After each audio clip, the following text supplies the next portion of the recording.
the first thing that he argued is that, okay, what could be the differentiate these two investments? Well, one possible explanation is that you need to acquire control over foreign activities because you want to, in a sense, grow your firm business. Okay, so you want to grow the market penetration of your company.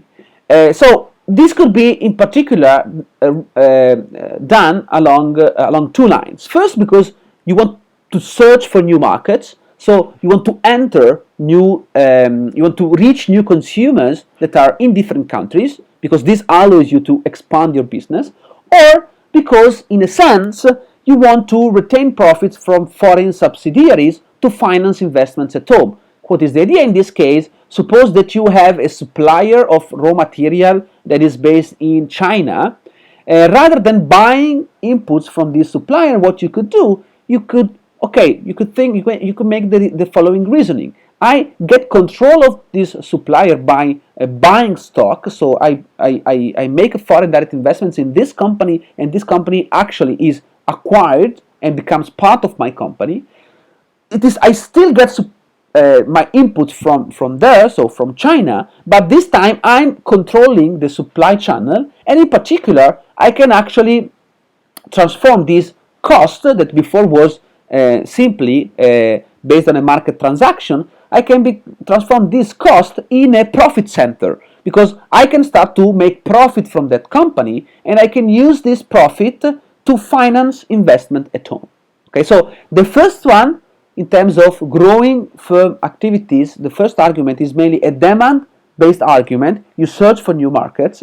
In the second argument, it is more a supply-based argument. If you want, you try to expand the profit centers that you have in your company by acquiring subsidiaries. Okay, so in this way, you can enlarge your profits, and therefore you can enlarge your investment space, and therefore you can expand your business.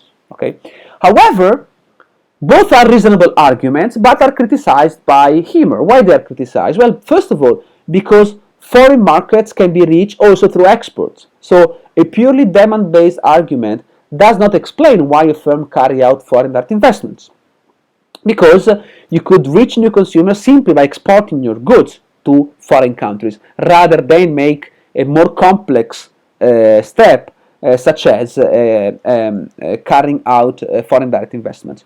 Secondly, because in this analysis, foreign direct investments are given a kind of passive role, which is basically they are not strategic in a sense that they are based on a dynamic interaction between different economic agents, but are seen mainly as a reaction to a static world in which you basically want to either enlarge consumer or transform a cost unit from we want to transform a cost unit in a profit center in a sense. So, and this again was a bit at dots with the data that Himmer was observing.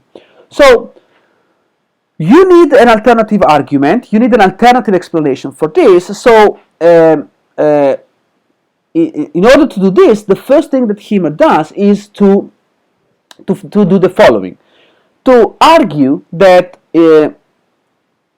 compared to other activities that are related to the internationalization of business, foreign direct investments is a complex activity that has significant costs. Okay, in particular, he identifies three main costs. First of all, costs of communications and acquisition of information. What does it mean? It means that, of course, if you want to make a foreign direct investments, first you need to understand where you should do it, which company you should acquire, or eventually in which location you should make a greenfield investments. And once you made the investments, you need to establish a good communication systems that allow you to manage the foreign company from distance. This has costs that are, of course, even more relevant when you operate in different countries due to cultural differences, linguistic differences, economic and political differences in the environments. Okay, so all these things need to be considered as extra costs that are associated with foreign direct investments and that are not instead there when you undertake standard productive investments in your home country.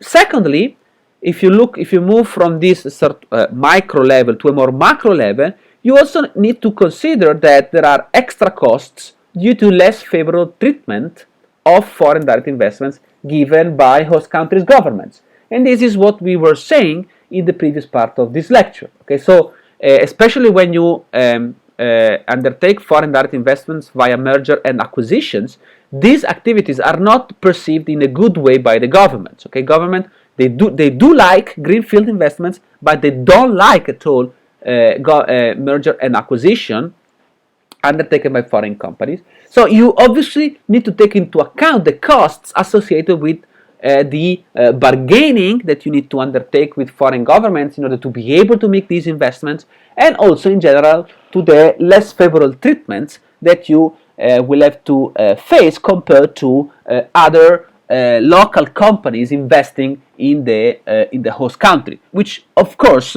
have instead a more favorable treatment. Okay, so in this sense, you need to again account this as an extra cost that is associated with foreign direct investments compared to local productive investments. Finally, you need to take into account the cost and the risk of exchange rate fluctuation. Okay, so if you if you make investments in a foreign currency, this of course is subject to exchange rate fluctuations, and this of course is an extra cost that you need to consider in your analysis, compared again to the case in which you make productive investments in the same country, in your home country, or in the same local area in which you operate.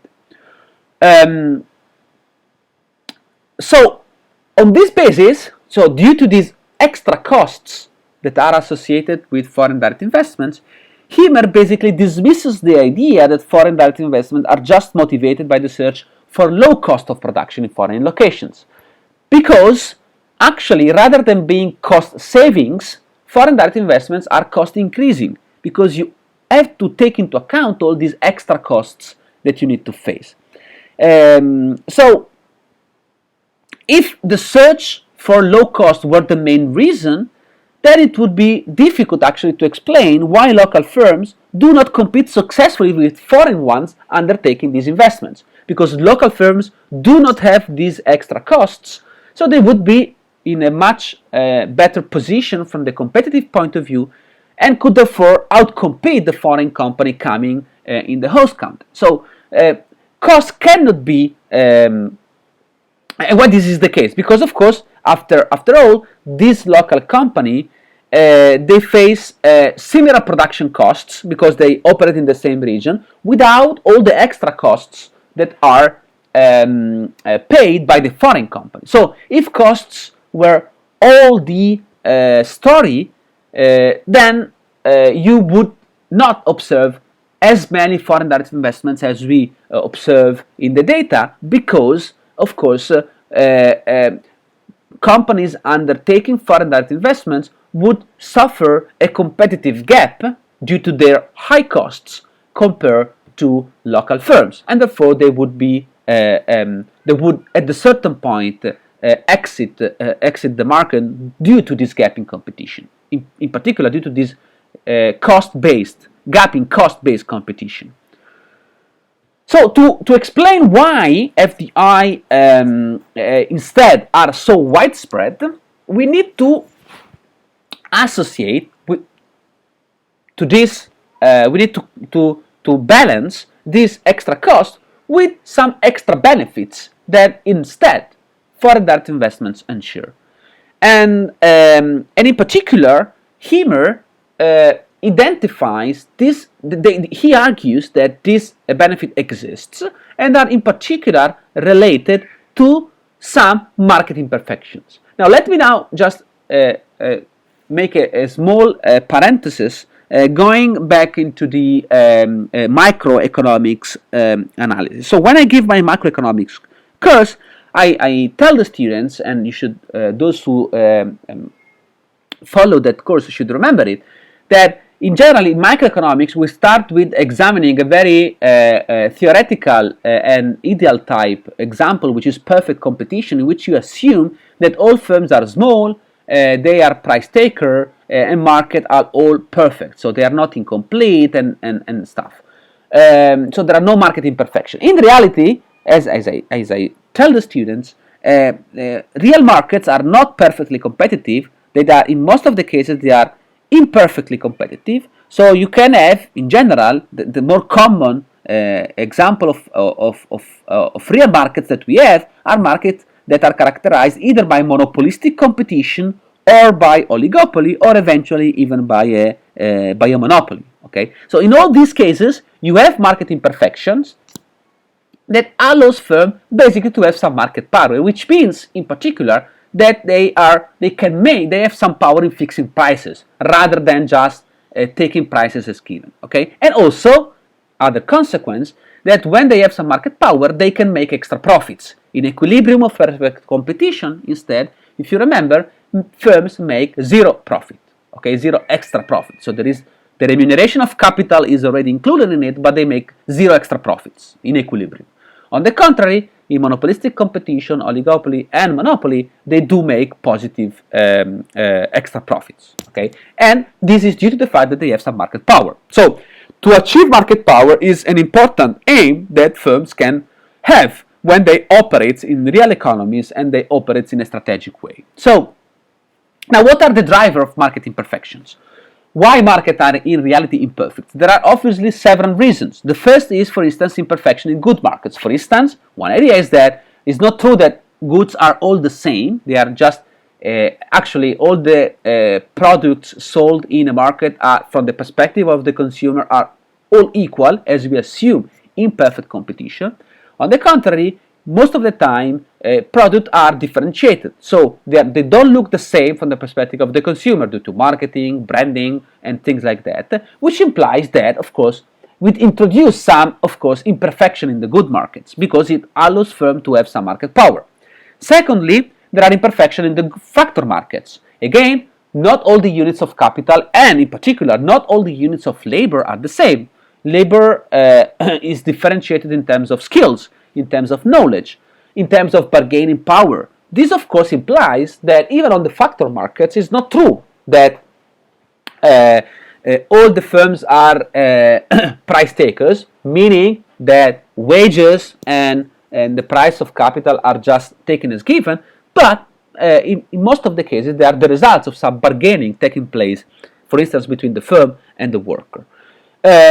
Other reasons that can introduce market imperfections are more technological, when there are internal or external economies of scale, as well as institutional, where there are government interventions, such as taxes, subsidies, and things like that.